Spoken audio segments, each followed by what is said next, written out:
கர்த்தருடைய பரிசுத்த நாமத்திற்கு மகிமை உண்டாவதாக. இந்திய மொழிகளில் எவ்வித நூலாக இருந்தாலும் அந்த நூல் தமிழ் மொழியில்தான் முதன் முறையாக அச்சிடப்பட்டது. கிறிஸ்தவ வேதாகமமும் தமிழ் மொழியில்தான் முதலில் அச்சடிக்கப்பட்டது. புதிய ஏற்பாட்டின் தமிழ் மொழிபெயர்ப்பு முதலில் 1658 முதல் 1665க்கு இடைப்பட்ட காலத்தில் பிலிப்பிஸ் பல்தேயுஸ் என்ற குருவால் இலங்கையில்தான் துவங்கியது. இவரால் மத்தேயு சுவிசேஷத்தை மாத்திரம்தான் மொழிபெயர்க்க முடிந்தது. 1665ஆம் ஆண்டின் இறுதியில் இவர் இலங்கையை விட்டு தன் சொந்த நாட்டிற்கு செல்ல வேண்டியதாயிற்று. இதைத் தொடர்ந்து தமிழ் வேதாகம மொழிபெயர்ப்பில் பலர் ஈடுபட்டனர். பல மொழிபெயர்ப்புகளும் வெளிவந்திருக்கின்றன. இலங்கையில் 17ஆம் நூற்றாண்டிலேயே தமிழில் வேதாகம மொழிபெயர்ப்பு துவங்கியிருந்தாலும் இந்தியாவில்தான் ஊக்கத்துடனும் வைராக்கியத்துடனும் செயல்பட்டு மொழிபெயர்ப்பு நிறைவு பெற்றது.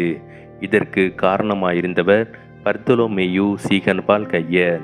இவர்தான் முதலாவதாக புராட்டஸ்டன்ட் மிஷனரி இயக்கம் என்ற இயக்கத்தை இந்தியாவில் துவங்கினார். டென்மார்க் அரசன் 4ஆம் ஃப்ரெட்ரிக் அவர்களின் ஆதரவில் ஜெர்மனி நாட்டைச் சேர்ந்த சீகன்பால் கையரும் அவரது நண்பர் ஹென்ரிச் ப்ளூச்சோவும் 1706ஆம் ஆண்டு ஜூலை மாதம் 9ஆம் நாள் தமிழ்நாட்டிலுள்ள தரங்கம்பாடி என்ற ஊருக்கு வந்து சேர்ந்தனர். சீகன்பால் கையர் அவர்கள் முதல் 2 வருடத்திலேயே தமிழை கற்றுத் தேர்ந்தார். அவர் சிறு பிள்ளைகளைப் போல தரையில் உட்கார்ந்து மணலில் தமிழ் எழுத்துக்களை தனது விரலினால் எழுதி தமிழை கற்றார். 1708ஆம் ஆண்டு அக்டோபர் மாதம் 17ஆம் நாள் ஊக்கமான ஜபத்துடன் புதிய ஏற்பாட்டை தமிழில் மொழிபெயர்க்க ஆரம்பித்தார். 1711ஆம் ஆண்டு மார்ச் மாதம் 31ஆம் தேதியில் புதிய ஏற்பாட்டை மொழிபெயர்த்து முடித்தார்.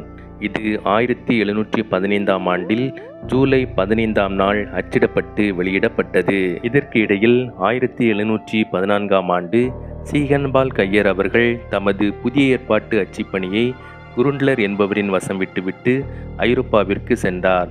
அவ்வாறு அவர் ஐரோப்பா சென்ற பொழுது மலையப்பன் என்ற வாலிபனையும் அழைத்து சென்றார். பயணத்தின் பொழுதே அவரின் உதவியுடன் பழைய ஏற்பாட்டில் யோசுவா புத்தகம் வரைக்கும் மொழிபெயர்த்து முடித்திருந்தார்.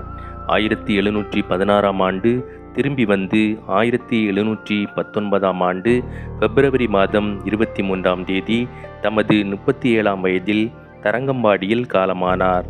அவர் தரங்கம்பாடிக்கு வரும்போது அவருக்கு வயது 24. அவர் மரிக்கும் முன் ரூத்தின் சரித்திரம் வரை மொழிபெயர்த்து முடித்தார். அவர் செய்த பணி வருங்கால சந்ததிக்கு அவர் விட்டு சென்ற ஒரு மாபெரும் செல்வம்.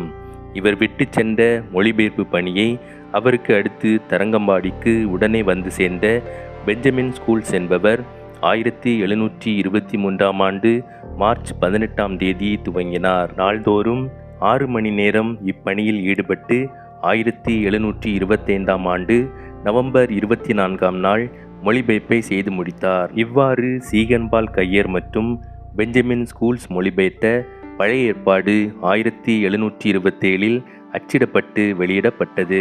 தமிழ் வேதாகம மொழிபெயர்ப்புகள் மற்றும் பழைய ஏற்பாட்டு மொழிபெயர்ப்பு பற்றி இந்த பதிவில் நாம் தெரிந்து கொண்டோம்.